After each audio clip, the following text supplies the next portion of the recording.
The air tasted like smoke and dirt, a constant, heavy presence that clung to their sweat-soaked fatigues. They were a line of ghosts, marching through the desolate landscape, their boots kicking up clouds of red dust. Each step was a rhythm of exhaustion, a quiet testament to the long days and longer nights. In front, the M60 machine gunner led the way, his face a mask of grime and fatigue.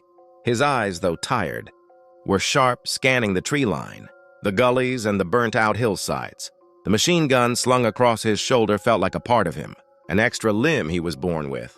Around his neck, a chain of ammunition was like a grim necklace, each bullet a promise and a burden. He wasn't just walking.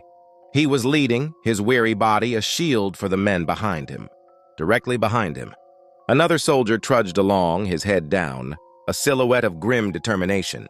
He wasn't looking at the chaos of the burning hill ahead. He was focused on his next step, on the man in front of him, on the simple act of putting one foot in front of the other. The weight of his pack and gear was immense, but it was nothing compared to the weight of the silence that lay between them, broken only by the crunch of their boots and the distant sound of combat. Further back, the others followed, each lost in their own thoughts.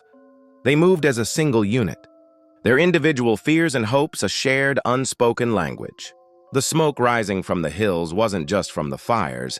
It was a constant reminder of what they had been through and what still lay ahead. This was their world now, a world of dust, smoke, and the unyielding path forward.